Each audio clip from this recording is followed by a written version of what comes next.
একটু যদি গ্রুপে খেয়াল করো, আমি দুইটা প্রশ্ন দিয়েছি। একটা হচ্ছে ঢাকা বোর্ড 2019, ঢাকা বোর্ড 2019-এর প্রশ্নটা কেমন একটু যদি পড়ো। বলা হয়েছে যে তিনটা আপেল নেওয়া হয়েছে, তিনটা আপেলের গড় ওজন। প্রথম আপেলের গড় ওজন ধরো, প্রথমটা আমরা ধরলাম এ, তার একটা মাপ দেওয়া হয়েছে, কোন একটা এক্স ওয়াই জেড কিছু একটা মাপ দেওয়া আছে, ধরো একটা পদার্থ বা কিছু একটা জানি দেওয়া আছে, খেয়াল নাই আমার। বি আর একটা আপেল দেওয়া আছে, সি আর একটা আপেল দেওয়া আছে। বলছে তিনজনের গড় বের করো। তো আমরা গড়ের তো অলরেডি করে ফেলছি, গড় তো আমি জানি, তিনটারে যোগ করে তিনটা ভাগ করলেই গড় হয়ে যায়। কিন্তু লাস্টের প্রশ্নটা একটু খেয়াল করো, ঘ নাম্বার প্রশ্নটা আমি কি দেওয়া একটু পড়বা? আমাকে একটু পড়ো তো, ঘ নাম্বার প্রশ্নটা কি দেওয়া, ঘ নাম্বারটা কি বলে, ঢাকা বোর্ড 2019-এর প্রশ্নটা। আহ আমি একটু যদি দেখাই প্রশ্নটা কেমন ছিল।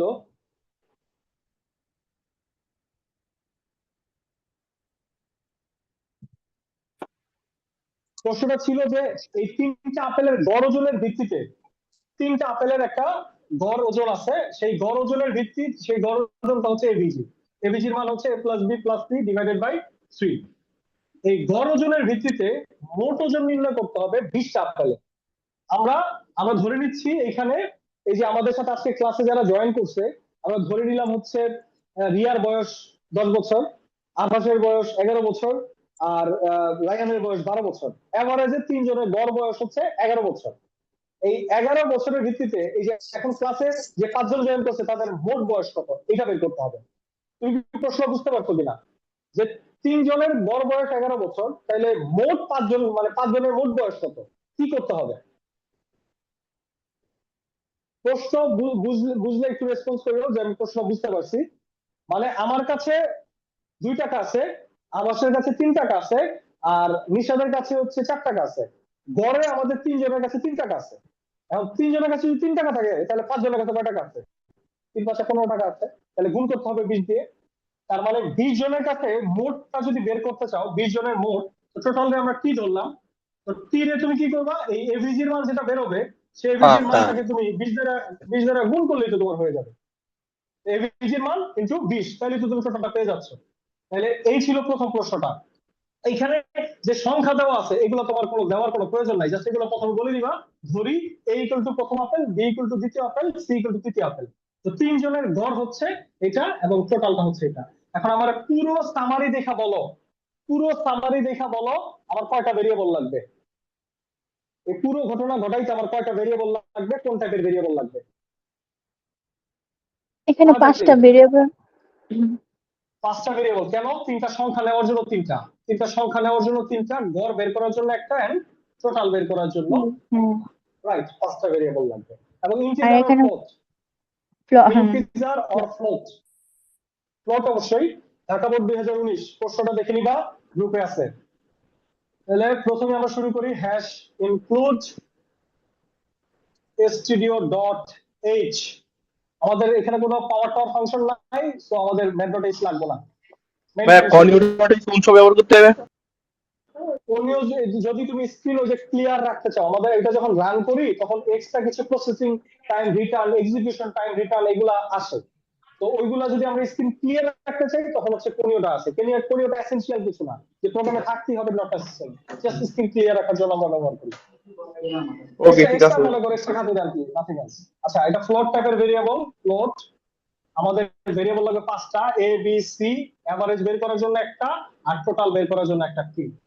তাহলে প্রথমে আগে এভারেজের মানটা বের করে ফেলাই।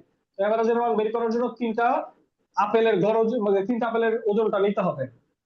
Enter the three numbers, enter the three numbers.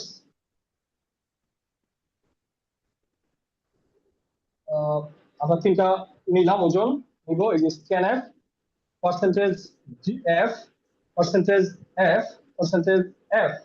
প্রথমটা এর জন্য, পরেরটা বির জন্য, এন্ড পরেরটা সির জন্য। তিনটা আপেলের ওজন নেওয়া শেষ হয়েছে।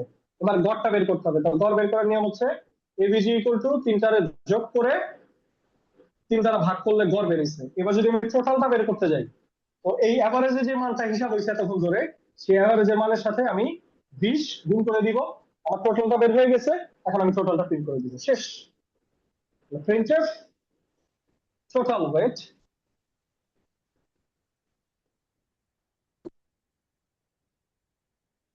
পার্সেন্টেজ এফ, এফটা হচ্ছে টি। শেষ। দেখো তো পুরো বিষয়টা ক্লিয়ার হয়েছে কিনা। হ্যাঁ বলো, তো কারো প্রশ্ন থাকলে বলে ফেলতে পারো। ওই লাইনটা আর যদি প্রিন্টএফ কোনটা বাবা? টোটাল, ওটা কি টোটাল লিখছেন? টোটাল, টোটাল, ও টোটাল, টোটাল এল দেই নাই রে ভাই। ও আচ্ছা আচ্ছা, আমি বুঝতে, ও টোটাল। সরি সরি সরি, এবার বুঝছি এবার বুঝছি। ওকে, টোটাল ওয়েট পার্সেন্টেজ এফ, এফটা হচ্ছে টি এর মান। দেন আমি আরেকটা প্রশ্ন দিয়েছি, একটু খেয়াল করো, আরেকটা প্রশ্ন দিয়েছি। প্রশ্নে গল্পটা গল্পটা কি বলছে এখানে?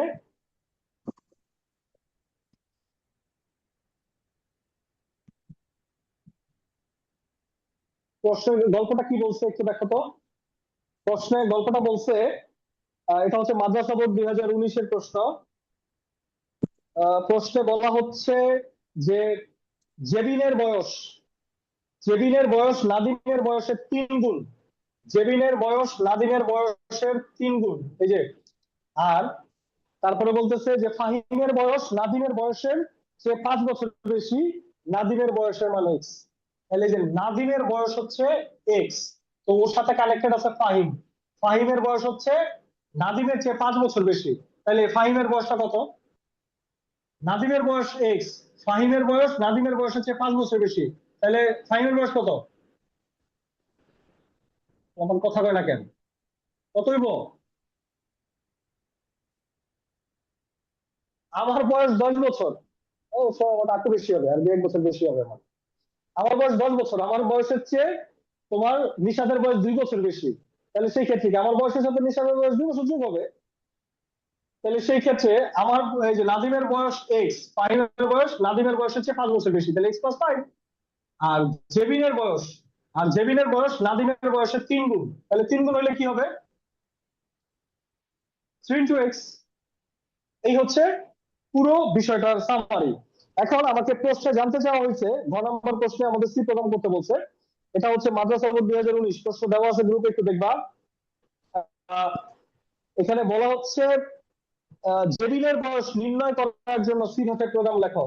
এই যে এটা বের করতে বলছে, এটা বের করার জন্য কয়টা ভেরিয়েবল লাগবে, কোন টাইপের ভেরিয়েবল লাগবে? ফার্স্ট, জেবিনের বয়স দুই নির্ণয় করার জন্য সি প্রোগ্রাম করতে দুইটা বলছে। ভেরিয়েবল লাগবে।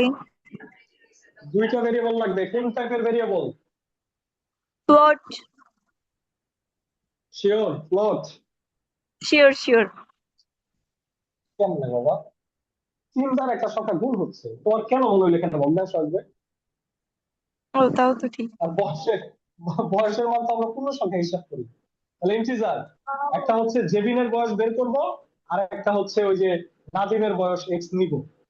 তাহলে সেই ও ক্ষেত্রে এটার জন্য শিট। হচ্ছে আমার হিসাব। তাহলে সেই ক্ষেত্রে enter the value of age of Nadim, মানে enter the value of x. তাহলে আমরা printf enter the value of x, x এর মান আমরা ইনপুট নিব, আর সেই x এর মানটাই হচ্ছে ওই নাদিমের বয়স। তো জি জি। পার্সেন্টেজ ডি, আর ডিটা হচ্ছে x এর মান, x এর মান আমরা x এর মধ্যে রাখছি। ফাইন, আমাদের x এর মান নেওয়া শেষ, এবার ক্যালকুলেশন। তো z ইকুয়াল টু হচ্ছে 3 ইনটু x, ওই নাদিমের বয়সের মানটাকে 3 দ্বারা গুণ করলে জেবিনের বয়স বের হবে। এখন জেবিনের বয়স z এর মধ্যে আছে, এখন এটাকে প্রিন্ট করে দাও, খতম। দেখছো কত সহজ? সহজ কিন্তু, তাই না? জি জি এইজ, সহজ। বুঝতে পেরেছি। the age of Jebin equal to percentage d, percentage d, আর dটা হচ্ছে z এর মান, z এর মান। শেষ। তোমরা কি বুঝতে পারছো? বুঝি। তাহলে আজকে আজকে যেই ডোজ দিলাম, আজকে হচ্ছে সব ছিল ইনপুট প্রসেসর আউটপুট। নেক্সট দিন ইনশাআল্লাহ ডোজ আরেকটু হাই হবে, কারণ নেক্সট দিন হচ্ছে আমরা ওই যে সিদ্ধান্তের জন্য যা যা করেছিলাম, ডিসিশন, সেই ডিসিশনের জন্য আমরা সি প্রোগ্রাম করব। তাহলে পাস করা আজকের উপর, আজকে যে ক্লাসটা নিয়েছি তার উপরে একটা আমি হোমওয়ার্ক দিচ্ছি এখনই, সেই হোমওয়ার্কটা আমাকে করে দিতে হবে, এবং সেটা নেক্সট ক্লাস হওয়ার আগেই, নেক্সট ক্লাস শুরু হওয়ার আগেই আমাদের এই হোমওয়ার্কটা জমা দিবা। আমরা নেক্সট ক্লাস ইনশাআল্লাহ চেষ্টা করব শনিবার দিন নেওয়ার চেষ্টা করবো, ইনশাআল্লাহ শনিবার দিন কালকে আমাদের ক্লাস আছে নাকি? ভাই কালকে, কালকে ক্লাস আছে নাকি? কালকে রে ভাই অনেক কাজ চলছে, অনেক এতটি কাজ চলছে, কালকে অনেকগুলো কাজ করতে হবে, আমার জন্য ঠিক আছে? ভালো হয় কালকে ক্লাস কালকে না আমরা হলে। শনিবার দিন, শনিবার দিন, ঠিক আছে শনিবার ভাইয়া। দিন ইনশাআল্লাহ আমরা ক্লাস করব। ওকে, তাহলে থ্যাংক ইউ সো মাচ যারা আসসালামু আলাইকুম এই ভাইয়া। ক্লাসে ছিলা। ওকে ওকে, আল্লাহ হাফেজ, দেখা হবে নেক্সট ক্লাসে। আর হোমওয়ার্কটা দিয়ে দিচ্ছি, করে ফেলবা।